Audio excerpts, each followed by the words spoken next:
Hey everybody, this is Ryan, and this is a new series called Terraria Interviews, and today I am lucky enough to be joined by the creator of the Story of Red Cloud and the Dark Souls mod, Tim Hjersted. Say hey, Tim. Hey guys, thanks for having me on. All right, so the first thing I wanted to talk to you about is the Story of Red Cloud. It's just this freaking amazing story that you told. And when you first started doing this, did you have everything planned out like this big grand vision? Or did it just kind of come to you as you were creating the world? A little bit of both. It was originally somewhat ambitious because no one had made a map yet that went from the very beginning with a copper pickaxe to all the way to the end of hard mode. And so that was the original vision, was to do every single boss, every single biome, have a dungeon for each. And I thought, oh yeah, this won't be too hard. I'll just whip it together and TED it. And it wasn't until the fourth dungeon, and I had put in 60 hours at that point, and I realized, oh my God, what have I gotten myself into? But even at that point, I kept giving very optimistic release dates, thinking it would only take a couple months to do. And I'd say, all right, it's going to be done in March.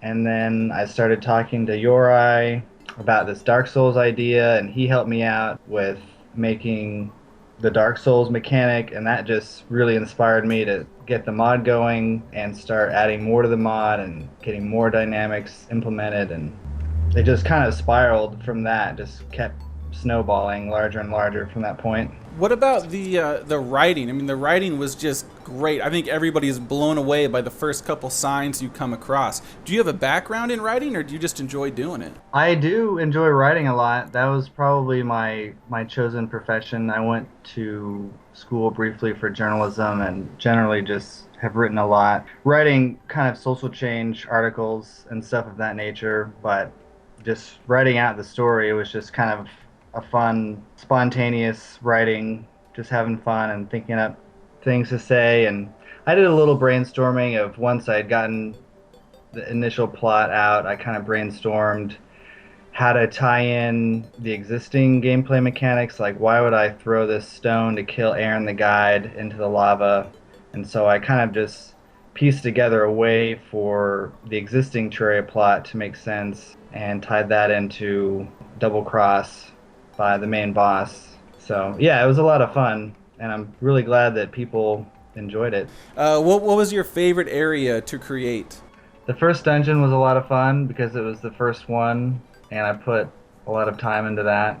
And also, in a lot of updates, I kept polishing it because it was the first dungeon people would come to. I really like doing the Shadow Dungeon just because it had a really nice visual palette with glowing purple blocks, and then it goes into a different mode, and then you come to another area. Yeah, the secret dungeon was a lot of fun too, just because by that point I had made like 13 dungeons, and so it became really easy to make new dungeons, and I kind of whipped that last one together in about 6 hours. Making these dungeons has really been the most fun part of this game because it's just drawing and tedded, and I really love artwork and design and just drawing in general. That was always really relaxing and fun to do. In contrast to modding, which is a mix of fun and extremely frustrating. Throw your keyboard at the wall. And When you got done with this map and you finally uploaded it, did you sit back and you're like, you know what, this thing is pretty good? Like, I made something that I think a lot of people are going to enjoy.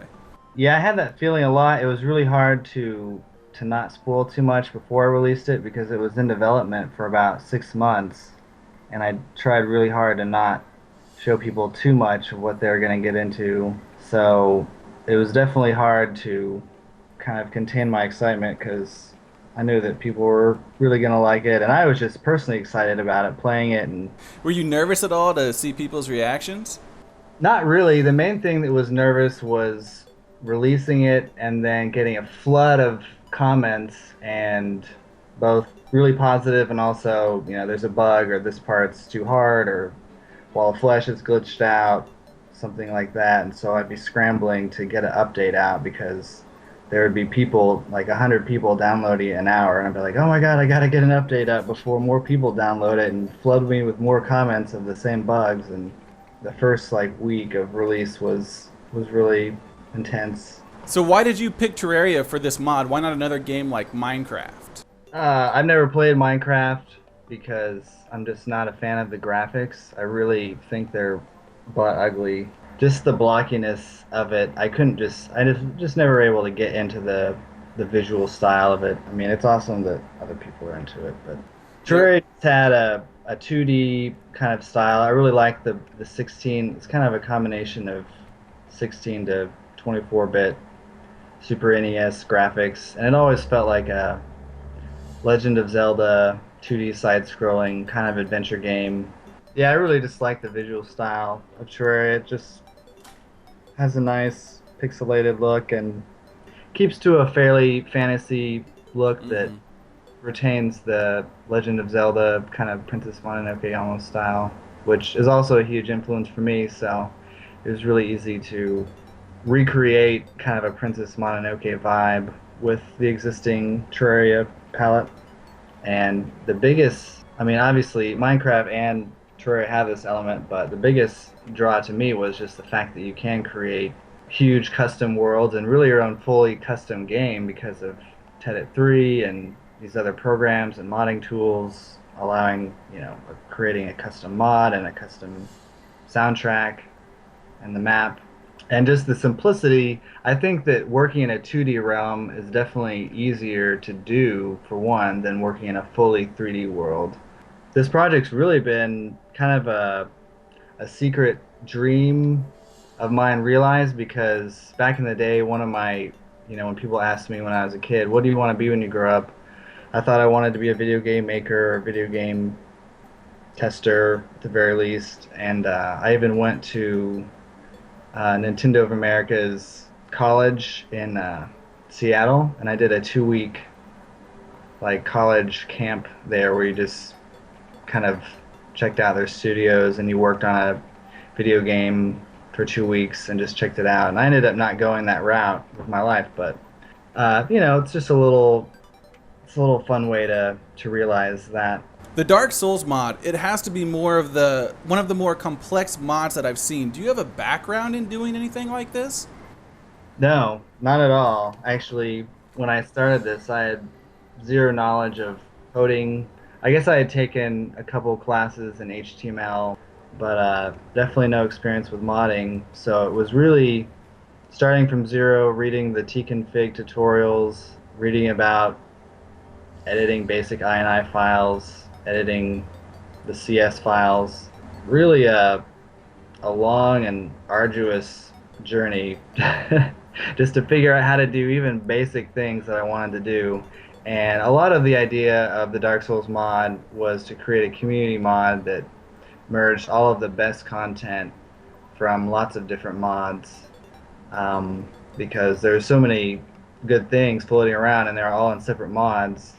And so my vision was to take all of my favorite stuff and merge it into one mod that had kind of tweaked so that it had a cohesiveness to it and just one overarching kind of balance to it.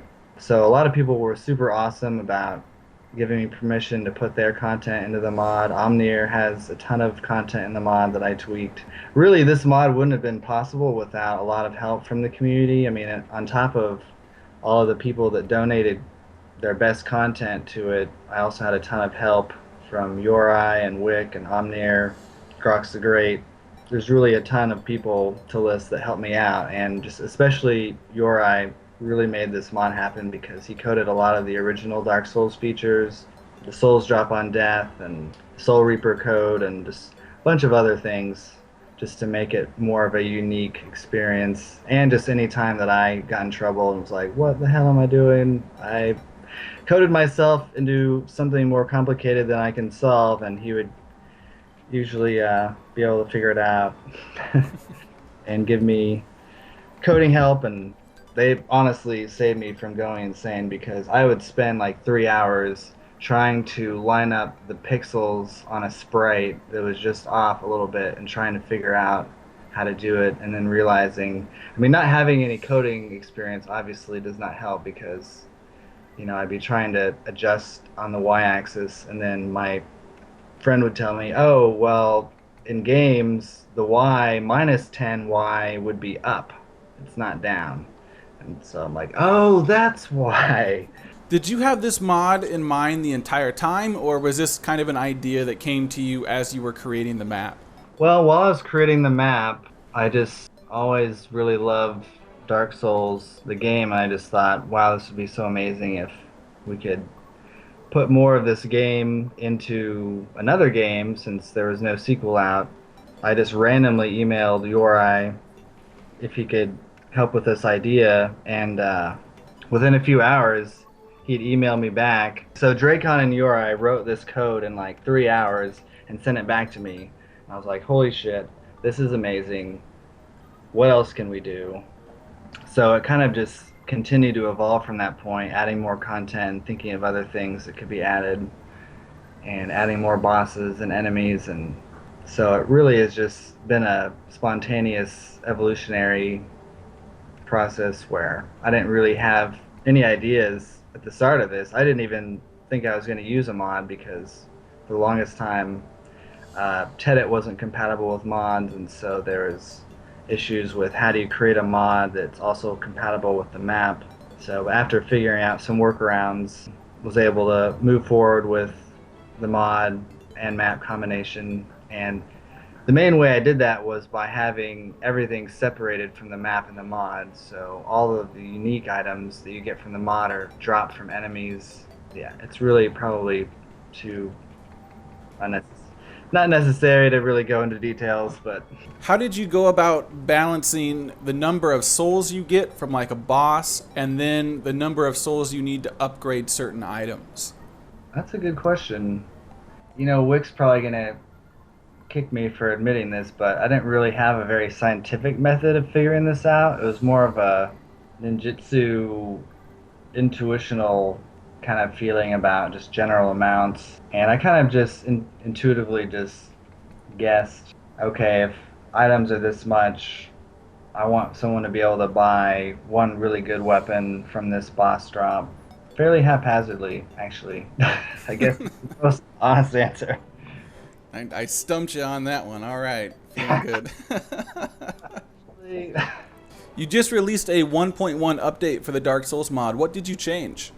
Really, a ton went into 1.1. It almost doubled the size of the game, if not by two, a third. It added a entirely new super hard mode after, spoiler alert, defeating the main boss. There's a whole nother third section of the game. So the update added, it took it up to 29 bosses and must have added 60 new NPCs and 8 friendly NPCs, and I think over 200 to 300 items.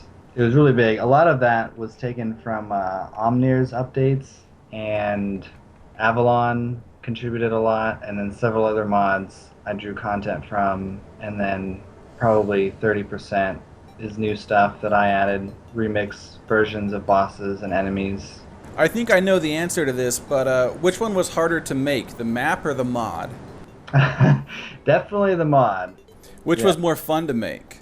The map. Yeah. Yeah, I mean, the mod is super fun. It's very rewarding. It's just a lot of work to get to that point. I mean, I'm really happy and excited about some of the new bosses that were added to the new 1.1 update. Dark Cloud, Seath the Scaleless, Artorias of the Abyss. Some of these bosses were just super fun to make, really unlike anything that is seen in the vanilla Terraria games. So that was really fun to make, even though it took the longest. Sitting through testing a mod is very time consuming because you make one change, you recompile it, wait a few minutes, then you load the game, you load the mod, you load a world, and then you test it out. And then you're like, okay, I need to make a couple more changes, and then you repeat the whole process. So that can just get very time consuming. But by contrast, the map is just very intuitional. I don't even really get into my left brain too much when I don't really want to. I can just draw and just go from one element to the next. In a forum post, you wrote that you felt the need to nerf a certain spell called Bolt 4. So, first of all, that seems completely insane to me that you would do that. And is it possible that someone who will remain nameless put up a video showing just how powerful Bolt 4 is, and that was what made you make the change? I don't know if I should reveal my secrets, but yes, that may have had an impact. My decision. It was like, okay, this thing is OP, and and even several other people. Once it got word around the community that this was the best weapon, I swear I saw three more Let's Plays, and everyone got the Bolt 4 and was beating every boss with it. Like, all right, this is just getting boring. Everyone is using the same weapon and destroying everything, so gotta notch it down a bit.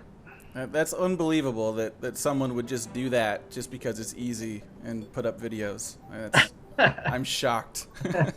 You're like, yes, I'm awesome at this game. That's my secret. You can't tell anybody that. That's how I Yeah, convince people I'm good. yeah. Well, I mean, theoretically, if you can get the weapon, then that you've already realized a pretty significant challenge. You know, just getting to 80,000 souls without dying can be pretty hard because you fuck up twice and it's all gone. So, and I know that's happened to some people where they've lost 20,000 souls, 30,000, and it's a risk reward strategy where if you want the best weapons, you're risking losing a lot. So you said earlier that you like Dark Souls, and obviously you made the mod. Is it safe to say you have beaten both Dark Souls and Demon Souls? I actually haven't finished beating Demon Souls. I've got about halfway through it, but Dark Souls, I've beat that probably three times. Yeah, that game about drove me insane. So I wasn't man enough to do it. I had to back off. So props to you. Well, thanks. Yeah, it really, honestly, it's probably one of my favorite games of all time. And after playing it, it really just killed all other video games for about 6 months. Just no other game could live up to the thrill and excitement of that. And I remember my friend Eli and I just been like, "What are we gonna do? All other games just can't live up to this. We're just gonna have to quit playing games." And then I was like, "But no, it cannot end. I'll build this game into another game, and we can play that game." That's how crazy I am about this game. I just had to put it into another game and make people all suffer and rage quit. Have you been following the 1.2 Terraria updates at all? Yeah, yeah, I have. Anything cool that stands out to you that you're excited about for the update? Well, the biggest thing I'm excited for is the new bosses and hopefully more enemies and a new experience for each new biome and maybe a few new biomes so that there's just more to do. I kind of was limited with the existing Terraria bosses, at least with the current map. Sometimes I've thought, if there were more bosses, I could adapt the Story of Red Cloud map to just a vanilla experience. But I built more dungeons than there are bosses. It's possible I could very quickly adapt the existing map just for fun to the new game when it comes out. Is there any chance that with the new update there's any more mods or adventure maps you might have in mind? That is a huge question mark because it's not clear how long it'll take for the modding community to create a new T-config. I know that there are plans to do it. It's going to be called, oh yeah, IPA. It's going to be called TIPA. And don't know why I blanked out on that. Yeah, it's really, they have no idea whether it'll take months, if they'll even be able to do it. If they don't do it, I assume that they will eventually get up the enthusiasm and will to completely rewrite tconfig and do it for the update. But in the meantime, I think that Game Launcher will have the ability to launch the old Terraria with tconfig and the new Terraria so that you can launch either one from Game Launcher so that you can still play all of the old mods until the new one is released. I wouldn't say anything now just because I have no idea. There's too many variables. But for now, I plan on just kind of taking a break and seeing where things go Uh, Lately, my main project has been Films for Action and working on that. That's also the website that I encourage people to go to if they support my work. If they want to go to filmsforaction.org/donate, that's where they can send me a few dollars if they want to say thanks. Some friends and I founded this group, filmsforaction.org, back in 2006. It's an independent media website that has all sorts of documentaries that people can watch for free on all sorts of different social change subjects that have been ignored or censored by the mainstream press. That's where I'll be putting most of my attention in for the foreseeable future. So, yeah, I know one person encouraged me. They suggested that I do a Kickstarter campaign and for doing a new map for the 1.2 update, and justifiably take away hundreds of hours from real work to do this. It's like I can't really. I did that once, and it was definitely a once in a lifetime experience, and it was amazing to do. I can't quite see myself doing that again just because of how time consuming it was. Very cool. Well, I've checked out the website, and I think it's a fantastic idea, and I applaud you for your efforts.